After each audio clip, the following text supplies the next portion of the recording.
السلام علیکم ورحمۃ اللہ وبرکاتہ۔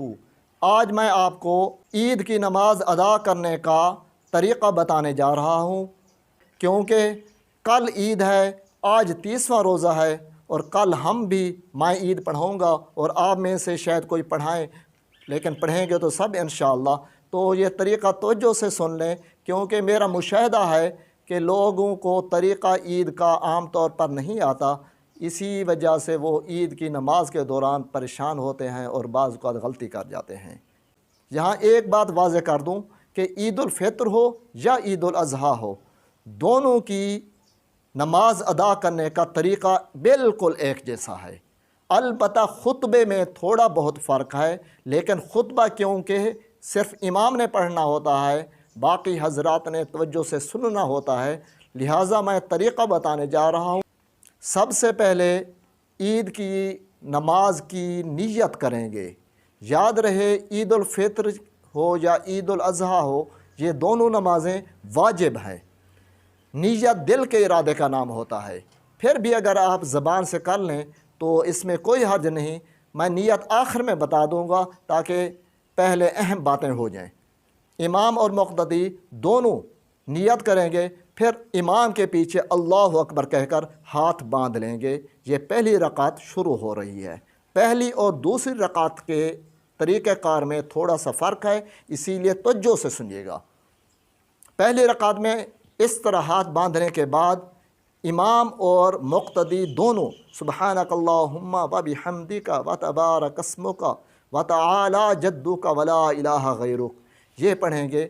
پھر یہ 3 تکبیریں ہوتی ہیں پہلی رکعت میں اور 3 ہوتی ہیں دوسری رکعت میں، جو اور نمازوں میں نہیں ہوتی۔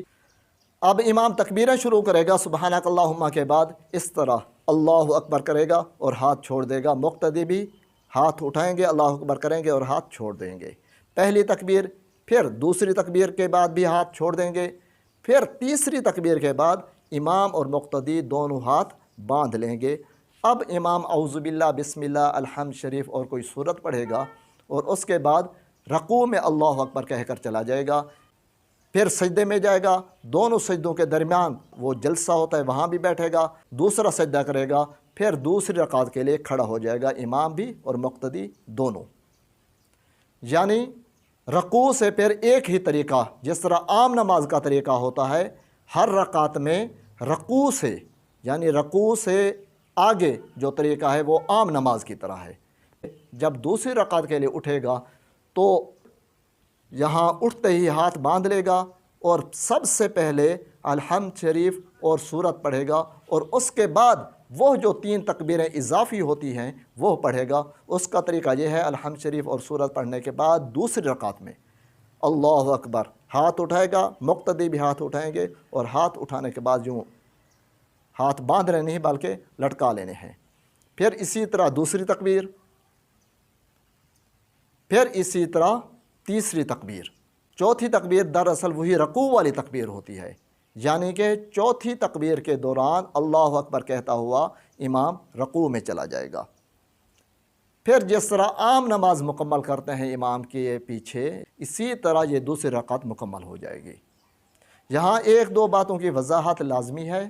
جو تکبیریں ہیں، 6 تکبیریں ہیں مکمل، 3 پہلی رکعت میں، 3 دوسری رکعت میں، انہیں کہتے ہیں زید تکبیریں یا اضافی تکبیریں۔ یہ صرف عیدین کی نمازوں میں ادا کی جاتی ہیں۔ ان عیدین کی تکبیروں میں ہاتھ اٹھائے جاتے ہیں۔ جنازے میں بھی تکبیریں ہوتی ہیں، لیکن ان میں ہاتھ نہیں اٹھائے جاتے ہمارے فقہ حنفی کے نزدیک۔ اور دونوں تکبیروں یا 3 تکبیریں ہیں، ان تکبیروں کے درمیان بعض لوگ پوچھتے ہیں کہ کیا پڑھنا ہوتا ہے۔ ان تکبیروں کے دوران کچھ نہیں پڑھنا۔ دونوں جب رکعت مکمل ہو جائیں گی تو پھر امام کھڑا ہو کر خطبہ پڑھے گا۔ 2 خطبے ہوں گے، 2 خطبے امام پڑھے گا اور مقتدی سنیں گے۔ اس کے بعد دعا ہوگی، پھر عید ملیں گے۔ نیت ویسے تو دل کے ارادے کا نام ہے، لیکن اگر آپ زبان سے کہنا چاہیں تو اس طرح نیت کریں گے، یا اللہ میں نیت کرتا ہوں نماز عید الفطر کی 2 رکعت ساتھ 6 تکبیریں زید کے، منہ میرا قبلہ شریف کی طرف، امام کے پیچھے اللہ اکبر۔